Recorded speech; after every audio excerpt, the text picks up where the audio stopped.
A crise de popularidade força Lula a fazer o impensável: reduzir impostos. Mas, como a alegria de pobre dura pouco, esse é mais um presente de grego, porque não vai resolver a causa da inflação.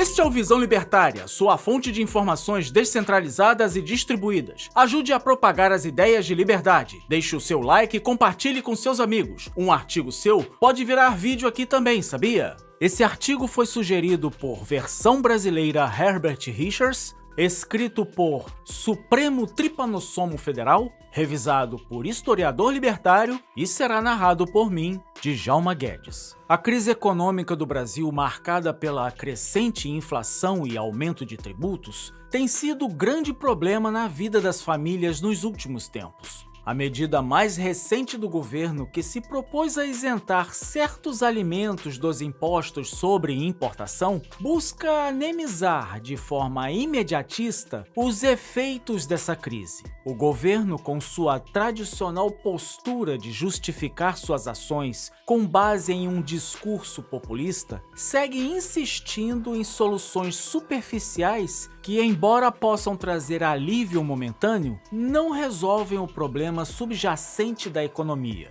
Ao decidir isentar alguns alimentos, o governo tenta lançar uma cortina de fumaça sobre os reais causadores da inflação, que tem nome e sobrenome: os gastos desmedidos de Lula e seus cupinchas amigos do rei. A ideia de isentar certos alimentos da nova política tributária veio à tona como uma tentativa do governo de oferecer algum alívio à população, especialmente diante do alto custo de itens básicos. É claro que defendemos o fim dos impostos e sempre aprovamos esse tipo de medida, mas Lula deveria fazer um pouquinho mais. Os preços dos alimentos atingiram níveis alarmantes em dezembro de 2024, chegando a um agregado geral de 8,2% de aumento. Só a picanha, que o painho tanto prometeu, subiu 8,7% o seu preço de dezembro de 2024 para janeiro de 2025, enterrando o sonho do churrasco próprio. Para efeitos de comparação, o aumento no preço dos alimentos em dezembro de 2021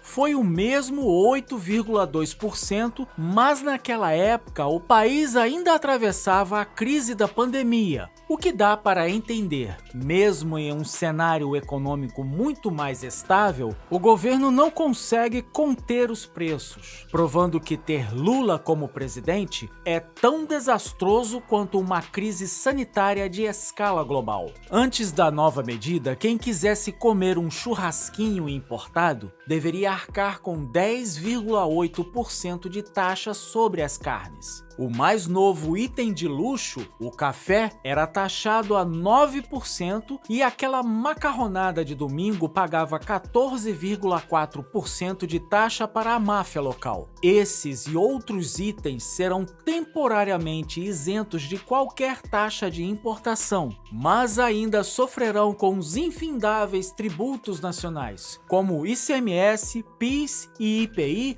ainda serão religiosamente debitados da sua conta. Inicialmente, o governo sugeriu isentar os ovos, um alimento essencial na dieta do brasileiro que se tornaram nos últimos tempos um dos produtos mais afetados pela inflação. A medida parecia razoável, dada a importância dos ovos como uma fonte de proteína barata em tempos de crise. Contudo, o governo recuou e retirou os ovos da lista de itens beneficiados, apagando-o de posts e comunicados oficiais. Essa mudança repentina é, no mínimo, desconcertante, considerando especialmente o impacto direto na alta dos preços dos ovos no bolso do trabalhador brasileiro. Apesar da boa notícia, nem todos ficaram felizes com a possibilidade do brasileiro médio poder pagar mais barato por alimentos menos taxados. O ministro e superintendente de taxações e tributos, Fernando Tachad, aparentou ter ficado magoado com a notícia. O Ministério da Fazenda, usando o secretário Guilherme Melo, fez declarações criticando a medida, onde, segundo ele, o impacto é baixo porque a importação dos produtos que serão isentos é pequena. Muitos desses produtos têm pouca importação porque eles tinham uma alíquota mais alta e isso tirava competitividade, declarou o secretário. O ministério argumentou que ainda haverá notas técnicas dos ministérios calculando o impacto fiscal das medidas com os valores da renúncia fiscal. O impacto vai ser estimado a partir das notas técnicas que vão ser geradas. Do ponto de vista da arrecadação, não terá um impacto significativo, mas do ponto de vista do consumidor, isso será sentido, disse o secretário. O secretário está certo ao afirmar que os bens da lista compõem uma ínfima parte das importações brasileiras, já que todos eles combinados representariam apenas 1% das importações nacionais. Por outro lado, o que os detratores da medida escolheram ignorar é o fato de que abatimentos ou isenções de tarifas tendem a fomentar a importação. Os itens afetados podem representar 1% das importações hoje, mas certamente aumentarão a sua parcela graças ao incentivo gerado. Com o aumento das importações, o objetivo da medida poderia ser atingido: reduzir os preços na mesa dos brasileiros, uma vez que tais produtos importados inundariam o mercado. A presença desses produtos baratos forçaria os outros produtores nacionais a baixar seus preços para permanecerem competitivos, gerando preços muito mais acessíveis ao consumidor final. Até agora você deve estar estranhando um pouco a situação. Como assim o governo Lula do nada está implementando uma medida boa, razoável e que corta impostos? Em se tratando da mula de 9 cascos, é realmente difícil sequer imaginar uma situação dessas. Mas lembre-se de que até um relógio quebrado acerta a hora pelo menos 2 vezes por dia. Nos últimos anos, o governo Lula tem demonstrado uma estratégia consistente de aumentar impostos, seja diretamente sobre produtos de consumo popular ou indiretamente por meio de medidas que afetam a economia de forma mais ampla. Nos últimos tempos, o Brasil viu a aprovação da reforma tributária que, com o maior IVA do mundo, se soma a outras ações do governo, como a extinção da isenção para compras no exterior, a famosa taxa das comprinhas da Shein, Shopee e AliExpress, medida que afeta diretamente o consumidor brasileiro. A ação foi um verdadeiro tiro no pé, porque o governo taxou seu próprio eleitorado, composto por jovens e pessoas de baixa renda, gerando uma crise de popularidade logo no início de seu mandato. A justificativa do governo para a taxação das compras abaixo de $50 foi a necessidade de proteger a indústria nacional da competição desleal com produtos importados. No entanto, ao tomar essa medida, o governo se mostrou insensível à realidade da população, que depende de produtos importados mais baratos para suprir suas necessidades. A medida, que visa proteger grandes revendedores como Magazine Luiza e Havan, acaba penalizando o consumidor comum, que paga mais caro por produtos de consumo popular. Portanto, a pergunta persiste: o que leva um governo que já demonstrou priorizar o lucro de seus aliados em detrimento de toda uma população a isentar alimentos, mesmo com o setor do agronegócio sendo a força motriz da economia brasileira? A resposta pode ser concatenada em 2 pontos: a crise econômica e a crise de popularidade. A arapuca fiscal e econômica em que o Brasil tem se enfiado é complexa, marcada por uma inflação crescente, aumento de tributos e a elevação dos preços dos alimentos. Tudo isso porque os brasileiros que fizeram o L acharam uma boa ideia entregar a direção do país nas mãos de um motorista cheio de cachaça na cabeça. A resposta do governo Lula a essa crise dos alimentos tem sido até o momento uma série de medidas fracassadas, sem visão de longo prazo e que não atacam a raiz do problema. O presidente petista, que saiu de seu segundo mandato em fins de 2010 com 87% de aprovação, amarga hoje em seu terceiro mandato uma taxa de reprovação de 53%,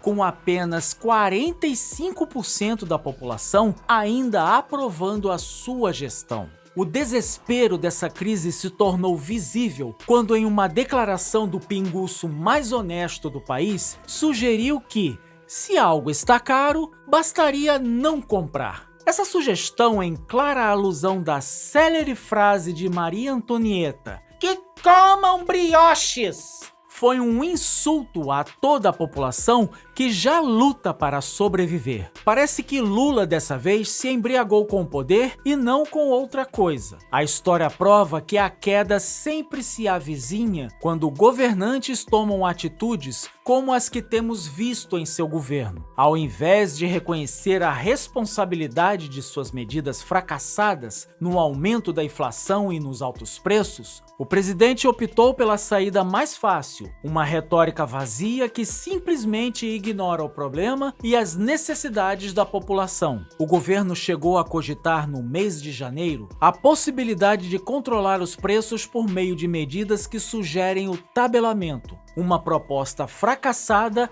e perigosa que já se demonstrou capaz de arruinar economias. Essas iniciativas têm apenas um efeito temporário, adiando a crise e criando um cenário ainda mais catastrófico. O governo de Nicolás Maduro, por exemplo, já adotou diversas vezes o congelamento de preços e isso só gerou escassez. A decisão de isentar certos alimentos da carga tributária parece, à primeira vista, uma boa notícia para os brasileiros. E ela realmente é um passo na direção certa. Apesar da carga tributária que esmaga o brasileiro todo santo dia, é uma das principais causas da estagnação e crises que a essa altura já são sinônimos de Brasil. Há ainda a questão ética, que vai para além de melhorias econômicas, pois o imposto é roubo e qualquer redução de impostos é sempre positiva, independentemente de qual imposto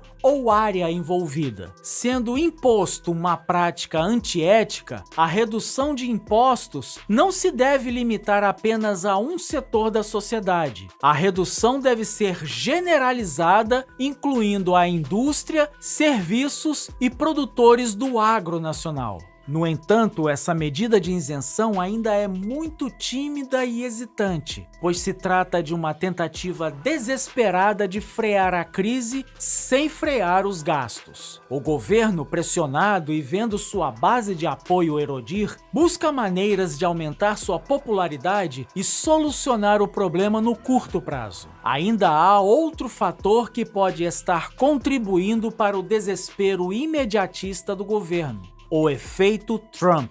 Nos últimos tempos, o presidente americano anunciou uma política de reciprocidade na qual os Estados Unidos aplicariam tarifas sobre produtos de países com as mesmas tarifas impostas aos Estados Unidos. Isso criou um cenário em que o Brasil, ao isentar tarifas sobre certos alimentos, poderia buscar reduzir o impacto da política tarifária de Trump, que poderia agravar ainda mais os preços no Brasil, sobretudo no setor agrícola. No entanto, isso é apenas uma suposição ainda sem provas, mas que foi levantada no espanto que o anúncio de tal medida causou. Embora a redução de impostos possa trazer uma queda temporária nos preços, a verdade é que a alta, mais cedo ou mais tarde, continuará sua escalada, pois as reais causas da crise econômica continuam sendo ignoradas. O aumento dos impostos, os gastos excessivos do governo e a falta falta de reformas estruturais são fatores que alimentam a crise, que sem controle continuará corroendo o poder de compra dos brasileiros. O governo Lula, ao insistir em medidas populistas, como o programa Pé de Meia e o Farmácia Popular, ignora as verdadeiras soluções para a crise. A redução dos gastos públicos, o corte de impostos e a simplificação da burocracia seriam medidas eficazes para resolver os problemas econômicos de médio